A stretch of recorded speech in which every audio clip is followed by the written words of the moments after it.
Bon matin, Doc. Oui, Steve. C'est ce matin qu'on poursuit dans votre grande amitié entre vous et les religions. Du moins, c'est mon impression. Je voulais vous entendre... Bon, écoute, d'abord, c'est important de dire que toutes les grandes religions sont des mouvements sectaires, sont des sectes. OK. Je n'invente rien. Regardez dans le dictionnaire la définition du mot secte. Hein? Une secte, c'est un groupe organisé de personnes qui ont une même doctrine au sein d'une religion. Qu'est-ce que ça veut dire, doctrine? Croyance? Non.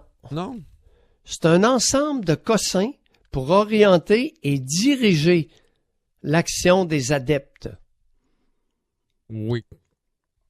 Continue. OK. Retenons ça, là, en filigrane. Retenons ce bout-là. Vas-y, mon Steve. Vous savez que la ministre Isabelle Charret, qui est maintenant ministre de la Condition féminine, fait jaser un petit peu depuis un peu plus de 24 heures. Bon, elle avait commencé avec le hijab, son commentaire où elle disait que c'était un symbole d'oppression. Et elle a dit hier, tout symbole dicté par une religion est un signe d'oppression, selon la ministre Charret. Êtes-vous d'accord avec cette affirmation-là? Elle a tout à fait raison. Alors, minimalement, tout cossin religieux imposé par la religion est un geste de soumission. Es-tu d'accord jusque-là? Oui. Ben oui, soumission. Vous soumettez à une doctrine. Oui. Hein? Alors, oui, une doctrine qui est un ensemble de cossins pour orienter et diriger l'action des adeptes. Diriger, les amis. Diriger. Ben, elle va un peu dans votre sens. Elle dit, quand on dicte le port d'un vêtement ou de quelque chose, pour moi, ce n'est pas une liberté de choix. Quand on n'a pas la liberté de choix, c'est un signe d'oppression.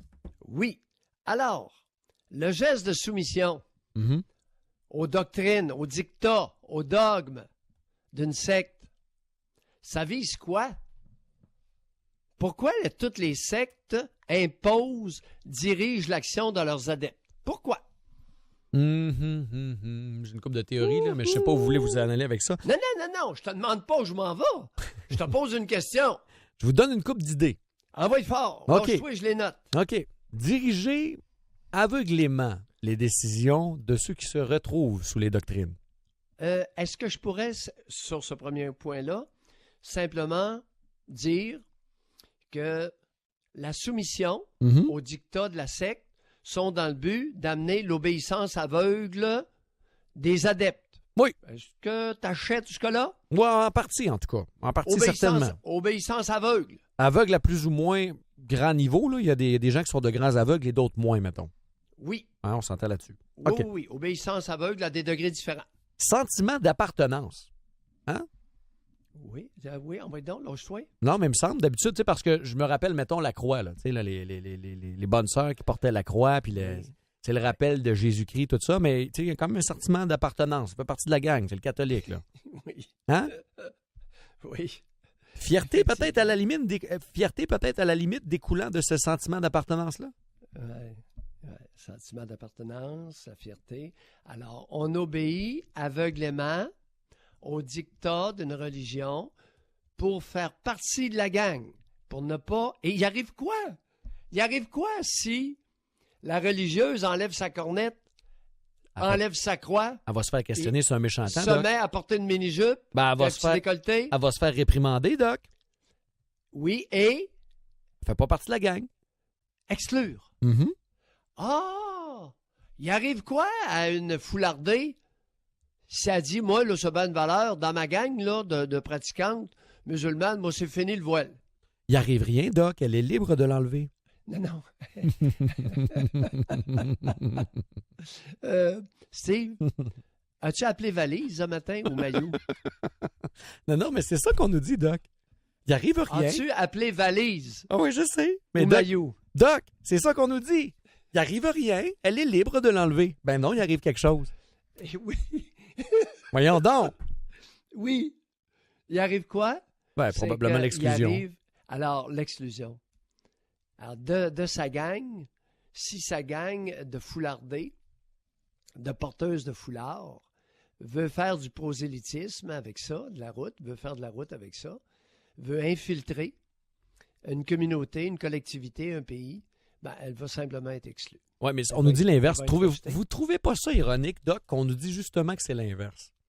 En dénonçant le voile, on va faire de l'exclusion envers ces femmes-là. C'est ça qu'on nous dit. On nous sert ça, Doc. Oui. Parce qu'il y en a plusieurs qui pensent que mon nom, c'est Valise.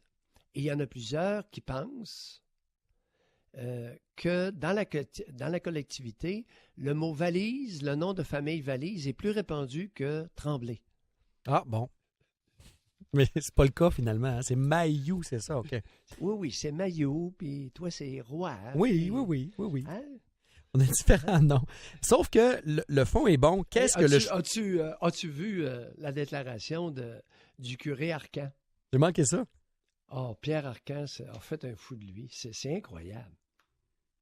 Ah oui, il a dit qu'on allait favoriser l'Église catholique. J'ai entendu des libéraux dire ça. Non, c'est Gaétan. Ça, c'est Gaétan, oui. Aïe. J'ai toujours eu beaucoup de respect pour Gaétan Barrette, mais j'ai toujours cru que Pierre Arcan, il ne lui manquait que la soutane. Écoutez bien ce qu'il a déclaré. Pierre Arcan a invité le gouvernement à faire le débat sur les signes religieux de manière sensée. Selon lui, le Québec a besoin de tolérance et de sérénité. Je répète, selon lui, le Québec a besoin de tolérance et de sérénité.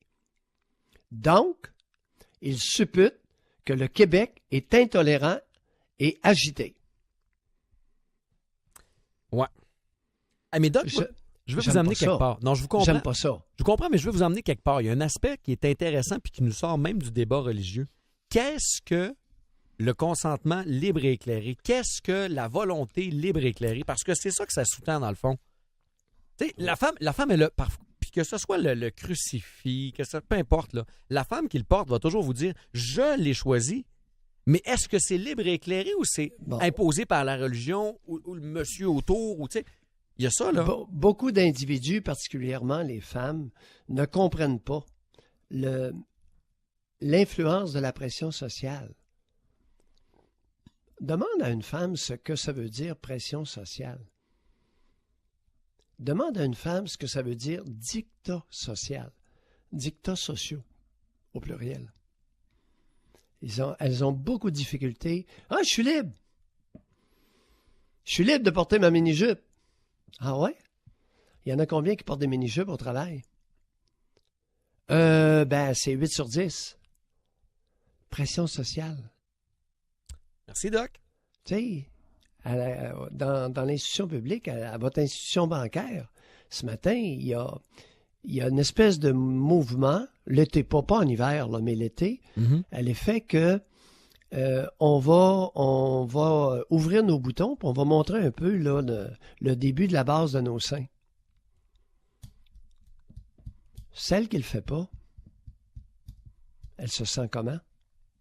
Et est-ce que sa décision est libre et éclairée? Pression sociale. Merci, Doc. On vous écoute à 9h30. Au plaisir. Oui. Passez une journée, bonne journée. Doc Valise. On se reparle demain. Tu l'aimes, celle-là. Elle était pas pire. Salut, Doc. Bye. Salut, Doc.